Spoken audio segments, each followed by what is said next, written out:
This is my second of the Amiga Memories videos, and again this is just going to be about the general memories I have. I'll do a different video focusing only on games, but I'm still not finding a good way to express how much it meant to me, and it's a couple of my very close friends who all had Amigas and they were a big part of our lives. Rushing home from school to either play games or make games. So I really got into game programming a lot because I had two friends, brothers, who were Andrew and James, who were learning a programming language called Amos, which is a bit like, it's a dialect of BASIC, but much more powerful.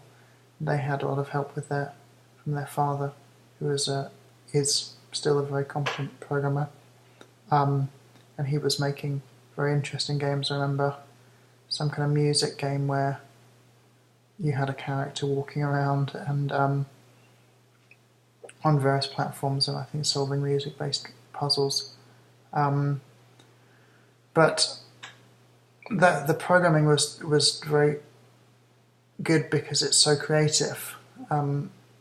Programming is a wonderful art form because, of course, you have so much freedom. You can create completely artificial worlds that are very in-depth, and just enjoying that process of the struggle of trying to get the computer to do what you wanted, and also to, the dual struggle of trying to turn your ideas into reality and trying to get the computer to actualize those ideas in a way that matched what was going on in your head. I don't think there's any other feeling quite like it, and I'm still a terrible programmer, and I really wish I had.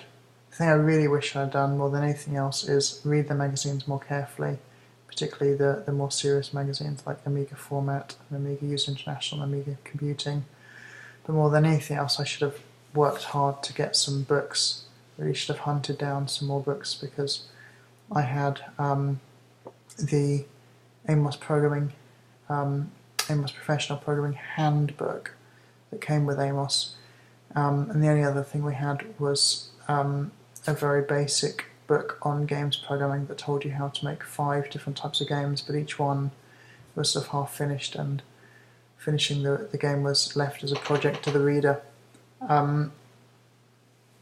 So I got into games programming because of the influence of my friends Andrew and James, but then most of my programming time was actually spent with another friend, Edward, who is a year older than me and went to a different school, and I used to go to his house between 3 and 7 times a week, and that continued for quite a few years, or he would come over to mine sometimes as well.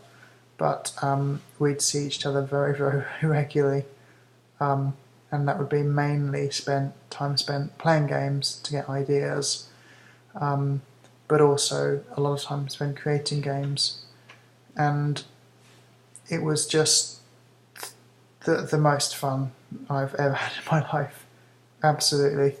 I remember with Edward, we bought some sound loops and different sound effects on floppy disks. So we had like these, I think it was a set of three different floppy disks that were full of sound effects and sound loops and musical instruments, all these samples. The Amiga had particularly good sound. Just to put it into perspective, the Amiga had CD quality sound a long time before anyone in England had CD players. So it was just incredible that the computer could make so much better sounds and play so much better quality music than our tape players, for example. So we would play games to get inspiration. We would watch films to get inspiration, and we would creatively put our efforts into making games. And I think we made games because we wanted more from the games, and one of the great points of Amiga games is they tended to suggest they had more depth than they really did, particularly graphical depth, because the graphics were such high quality, real wonderful artists making those games. So you had a completely immersive world, and yeah, it was so much fun. I can remember Edward's tabletop in such detail with his. We finally got monitors, say a monitor and an Amiga 500. I think later he had Amiga 500 Plus actually, and a couple of joysticks, and we would be sat there with these books and with notes. We had been given some programming code from Andrew and James. I think that their dad wrote, that was a side-scrolling routine. So we could do scrolling graphics, although we were not massively competent with it. But it was just wonderful because we had games of different rooms you could go to, doors that worked. We used color mapping for the collision detection with the backgrounds. So we had, for example, a background picture of a room, and then we made that picture again just in two colours, red and black, and the computer loaded that other picture invisibly behind the first one and moved the character around on the other background as well as the visible one, and therefore it could test if you were touching the red, it wouldn't let you move. Sorry for the yawn. It's 1:20 on Saturday morning here. This is Saturday, 1st of October.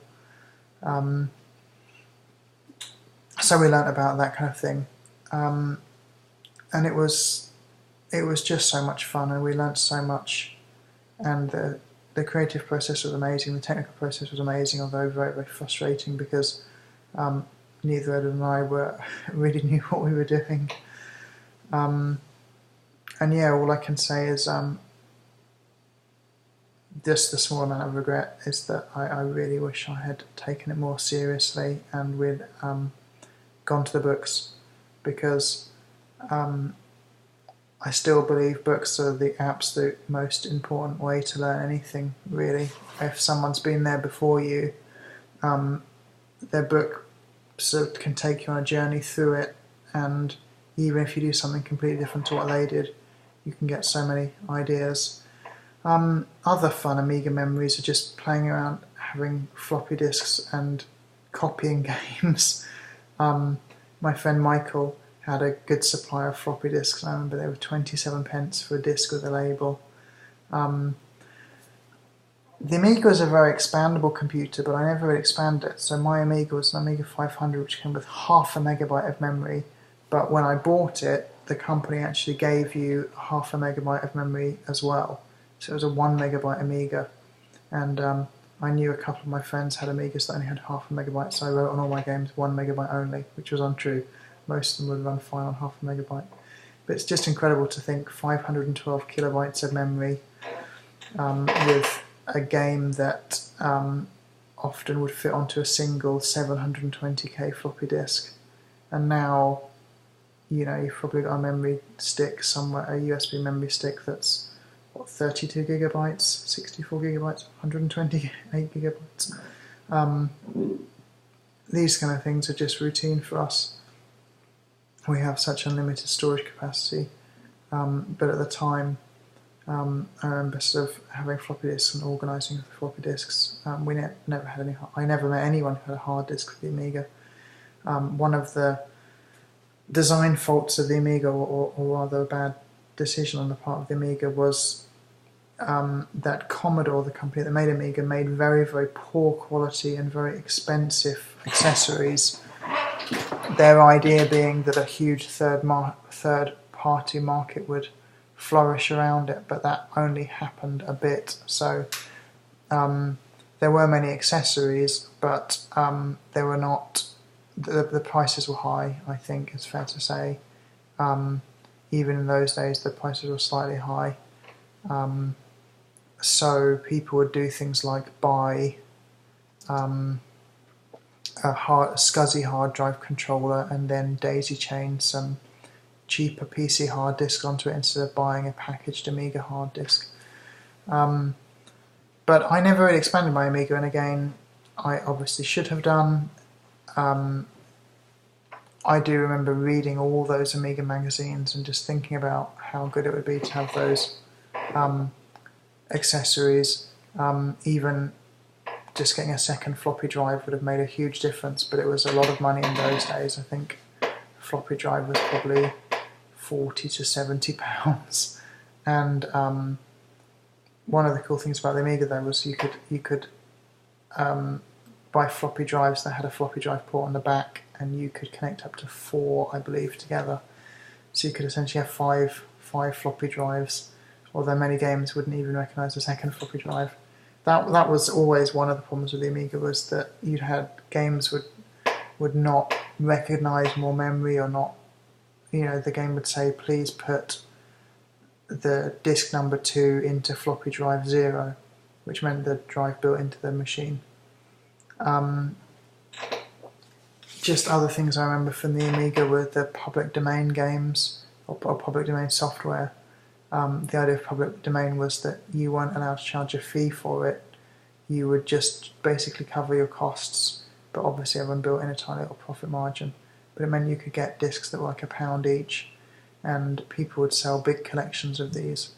And a few of my friends had bought some public domain stuff, but they were always very, some very good, but very, very amateurish, and usually with no instructions at all.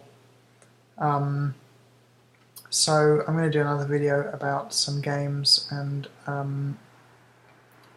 so far this has just been some reminiscence of having an Amiga, and I guess I'm doing quite a bad job at catching that excitement of you know, a computer where the hardware is so powerful that software companies were only just catching up, and every few months a new piece of software would arrive, usually a game, that would push back the boundaries of all the other software, maybe in terms of graphics and sound or depth. You don't get that in the world anymore with computers, I think. I find computers quite tiresome to use, particularly as I know their potential, but it just seems there are so many layers of junk in the way, separating users from a powerful user experience. Yeah, that's a topic for another time because it's quite big. But thank you ever so much for listening. If you found this at all interesting, please do 2 things for me. One thing is, please write a comment if you had an Amiga, or any memories, or if you knew someone who had an Amiga. But also, if you could go to my Cancer Fund website, which is www.matthewdons.org. That's MATTHEW, D for Delta, O for Oscar, N for November, S for Sierra.org. And thank you for listening. I'll try and do another video before my skin rash gets too bad.